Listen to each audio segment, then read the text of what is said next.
Are we being watched by aliens from outer space? Are these the craft they are using to visit us? Did this Scottish forester really have a close encounter in this lonely glade? And what does this classic UFO film show? A flying saucer or something more down to earth? Is there really a monster in Loch Ness? Does this film, shot in 1936 but lost until today, really show the creature? And does this film, shot 41 years later, mean the monster is still living there today? How can it be that this man has seen a sight that shouldn't exist, the fabulous canals of Mars? Can this crater on the dark side of the moon explain a mystery handwritten in this book centuries ago? Does this glass plate hold the secret of the lost planet Vulcan? And can this computer crack the oldest astronomical riddle of all? What was the Star of Bethlehem? These mysteries, from the files of Arthur C. Clarke, author of 2001 and inventor of the communication satellite, are examined in a special 6-volume cassette series, Arthur C. Clarke's Mysterious World.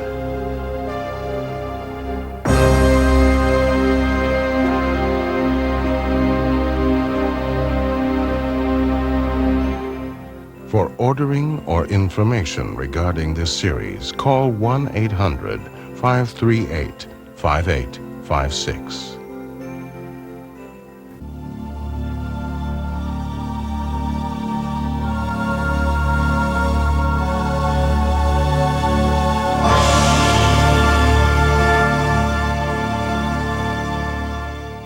Why do rocks rain down on these houses each night, apparently from nowhere?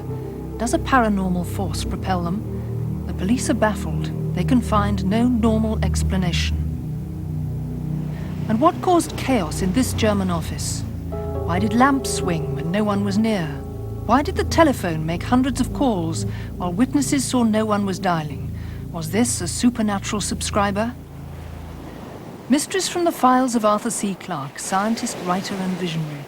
A scientist who invented the communications satellite, the writer of 2010. And now in retreat in Sri Lanka, the visionary who ponders the riddles of this and other worlds.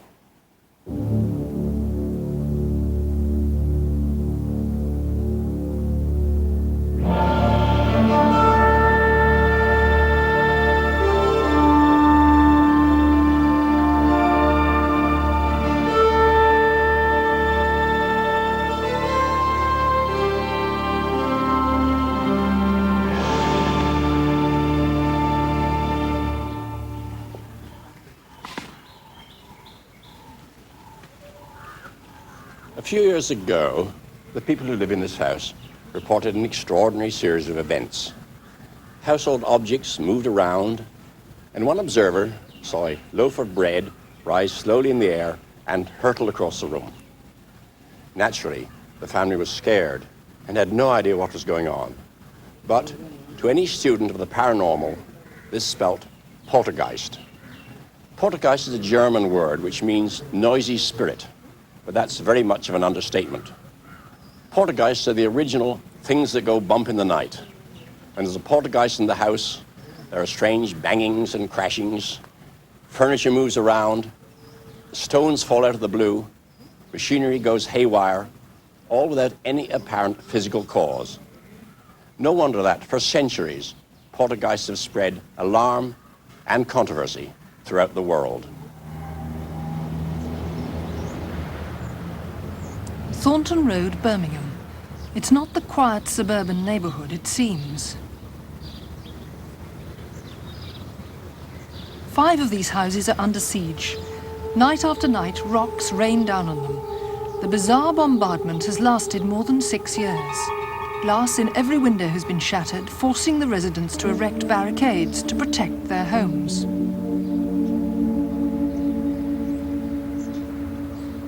The stones seem to come from nowhere, yet the damage they do is real enough. not just to the buildings, but to the householders' nerves and bank accounts. We've had all the panes but 2 go on the garage, which are the big panes. I think they're about 14 foot, with reinforced glass, which cost nearly £700 to be replaced. And we have, since they've been replaced and the wire netting's been put up, we've had another 4 panes go now. Most of the windows on the veranda have been broken. Over £500 worth has been put in there. Various other windows have been cracked, and we have now wired all those windows and have been wired for nearly 12 months. Birmingham's police confess they're stumped. In charge, Chief Inspector Len Turling. When I first came here some 12 months ago, I thought at that stage that I would put 2 policemen on it and it would be finished in a couple of days. That has proven to be totally wrong. The case has all the hallmarks of a poltergeist outbreak. Its eeriest feature is the way the rocks seem to come out of the blue. In vain, the police have combed the gardens for vandals. No human being seems to be throwing the stones. Yet the stakeout goes on in Thornton Road, night after night. At this stage, we've probably wasted somewhere in the region of 3,500 man-hours in observations and inquiries in the Thornton Road area. The backs of these 4 houses in Thornton Road are virtually a battleground. And clues are hard to come by. This is a selection of the stones. This one is about average size. As you can see, it is quite a hefty stone. It's a pebble. It looks as if it's come from a seashore, but it hasn't. The gardens of these houses in this area are all have these pebbles in them. The interesting thing about this and all the others that we've had is everyone appears to have been washed or scrubbed. None of them contain any dirt at all.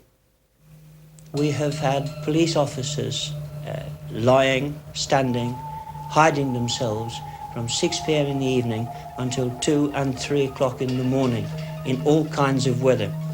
They have been on top of roofs of adjoining properties, and in all these occasions, the only thing we can say is at certain times, police officers have heard what they say appear to be stones striking the roof or the back of houses.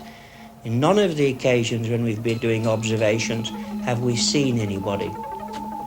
It's as though somebody's watching you, actually going up into a room and drawing the curtains, and you get stones come over as soon as you seem to appear at the window. It's uncanny, really, because it's just as though somebody's focused on you all the time. I don't really know what's going on down here. This has been going on for a period of 18 months. And we haven't got a clue who's doing it at all. Already this year, we have arrested 1,997 criminals. We have solved, in the time we have doing this inquiry at Thornton Road, we have recorded and solved 5 murders, 2 of which have been extremely complicated, and the inquiry was very protracted. And we've used the same expertise on our stone throwings as we have on these other incidents, and we're still no farther forward with the stone throwings. KVOA-TV of Tucson, Arizona reported a similar pelting poltergeist in 1983. Richard Birkbigler and his family are virtual hostages in their home. For 60 days, ever since they moved into this isolated area on Tucson's east side, they've been bombarded by rocks thrown by an unknown attacker from the deep brush surrounding the house. It goes on every night for the last 7 weeks and the last 2 weeks for 9 weeks, and the last 2 weeks has been night and day. The sheriff's department says it has been unable to find any trace of the alleged attacker. But while the search goes on, the Birkbiglers live in fear. A poltergeist apparently rampaged through a house in Swansea in 1965. The furniture was flung about and objects shot through the air, according to householder Mrs. Howell. I went out the back kitchen, and as I opened the door, this bottle came flying towards me. And of course I shut the door to protect myself. I opened it again and I seen this other bottle. So I just picked up the children and I ran out the house. As I ran out, my husband was coming down the street here, and he ran straight in the house, and by the time he got in there, all the place was turned upside down. It was terrible. The couch, the TV, everything just thrown in the middle of the room. I went upstairs, and when I got upstairs, the bedroom was all upside down. My little boy's cot was underneath the bed. If he'd have been in it, he would have been killed. And even the police, they had to break into the bedroom before they got there. They haven't got any explanation for it at all, because, as I said, it couldn't be nothing human, because how could it get out of the front bedroom down to the kitchen when the police had to break in?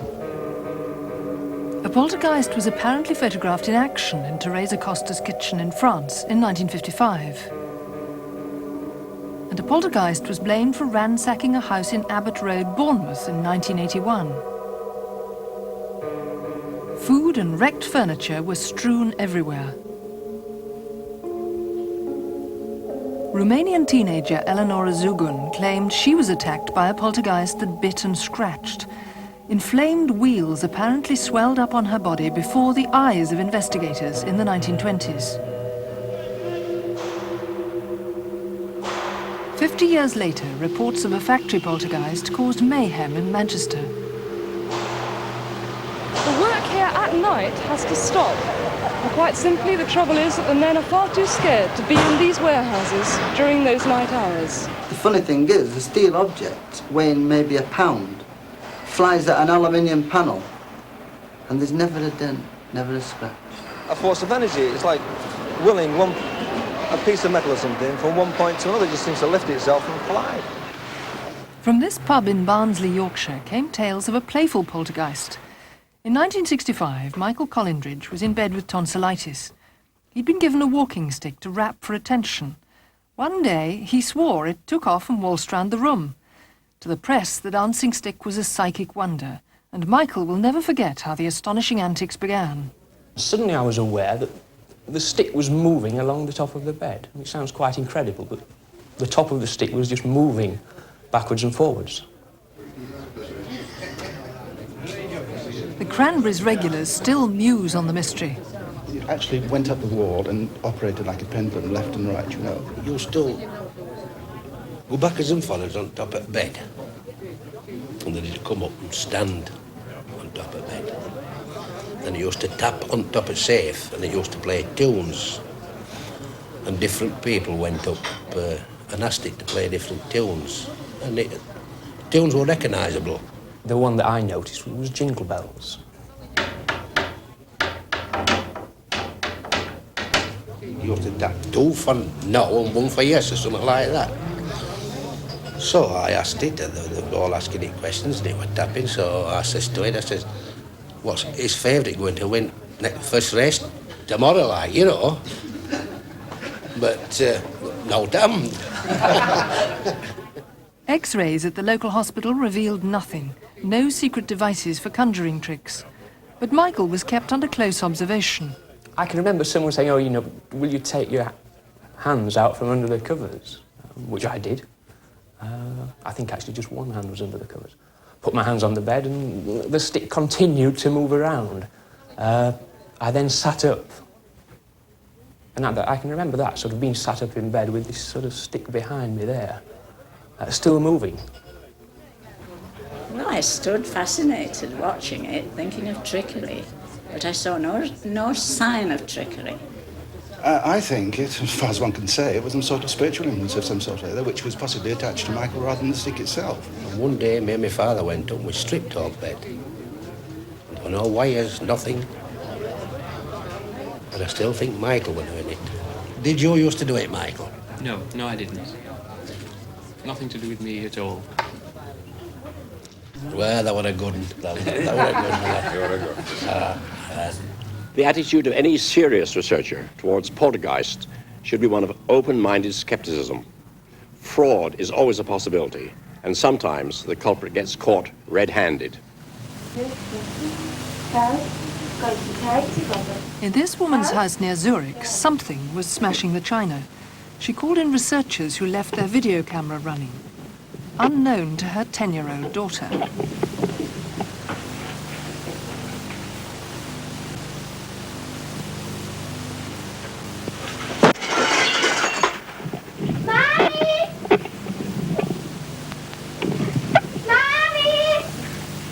Das ist da gestanden, das Brünnli. Dazu, Brigitte. To the mother, it looked like the work of a poltergeist. And the case might never have been solved if the real culprit hadn't been captured on tape.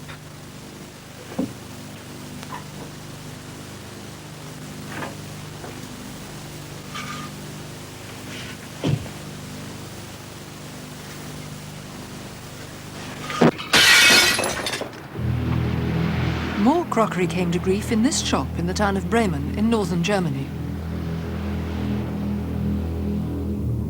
Vases and glassware were smashed, apparently while no one was there. Yet it never happened when assistant Heinrich Schultz was out of the building.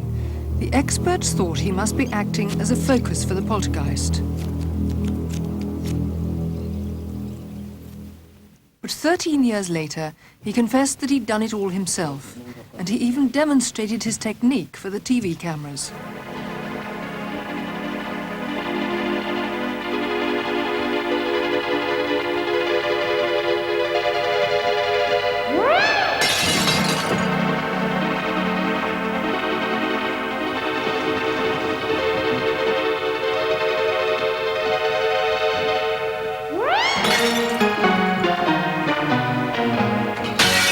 He dropped plates beside a tape recorder to record the sound of them smashing.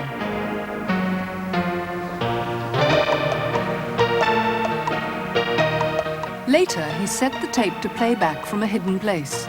Others claimed to hear things breaking while he was out of the room. And a policeman who came to investigate found himself right in the firing line.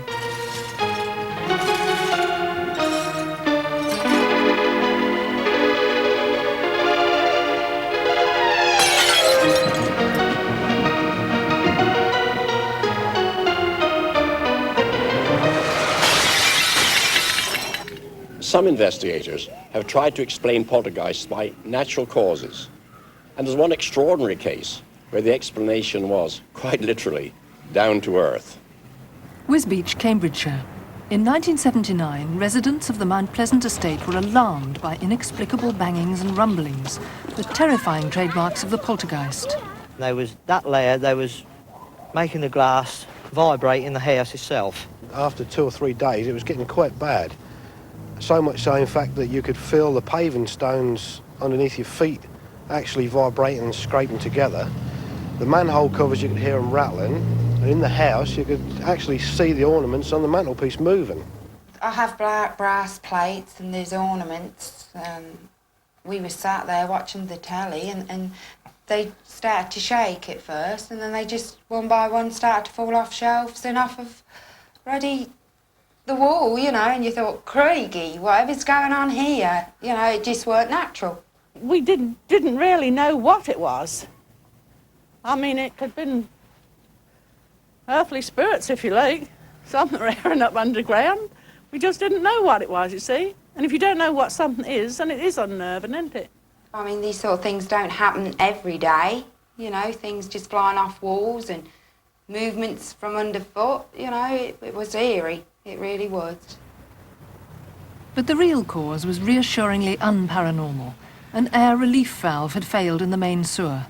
Effectively, the air was trapped in the rising main and was, in fact, moving up and down the rising main, causing the tremors.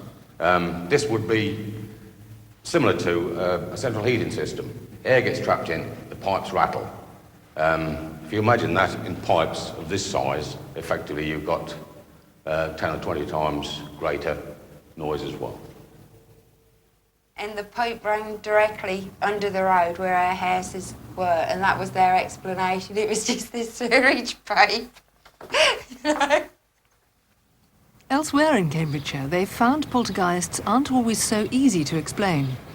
A gentleman brought out a very plausible theory a number of years ago about geophysical forces underground hitting a house and making things shake, you see. Vibrations go up the wall, hat boxes are thrown off, tables are displaced, vases suddenly move, and people are sitting in this house and they don't realise that it's due to underground water running underneath or disused drains or a seismic disturbance or something of that nature, geophysical forces. Tony Cornell is testing whether such forces can create effects that could be mistaken for poltergeists. Right, we'll just mount this up here. Down a bit, down a bit. Engineer Scott Steedman fixes a powerful vibrator to the wall to shake the house just like an earth tremor. Down a bit, down a bit. This whole house probably weighs about 100 tons. Yes. So that a normal earthquake, well, a good-sized earthquake that really would probably do some serious damage to this house, would put perhaps 20 or 40 tons horizontally on this house. On the mantelpiece, household objects are carefully positioned, the sort of things that fly about during poltergeist outbreaks. So we can really shake the house properly. So if anything is going to happen, it's going to happen like right, this. so shall I go upstairs and have a look? I think it's a good idea. Right there. Right, now if we come up the stairs here, you see the traditional wardrobe with a hat box has not been thrown off. The idea was that you've got a vibration up the wall and it threw the box off. Nothing's moved there.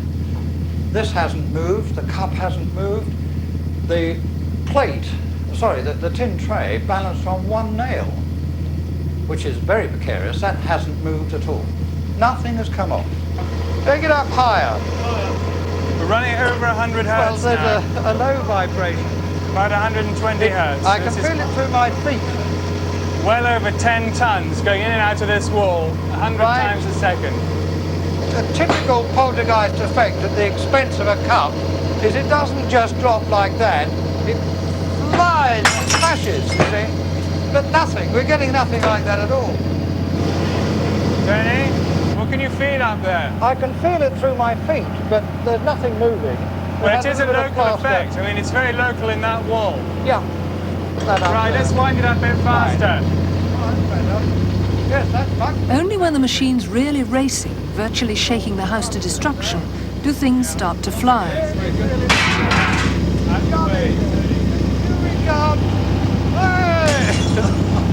We'll get a nice... But the artificial earthquake has produced nothing remotely resembling the effects of a poltergeist. I think the geophysical theory, as pronounced several years ago, is dead as an explanation of a poltergeist. That's my view.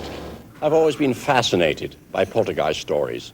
Almost against my will, I've been compelled to take them seriously because they show certain recurrent features.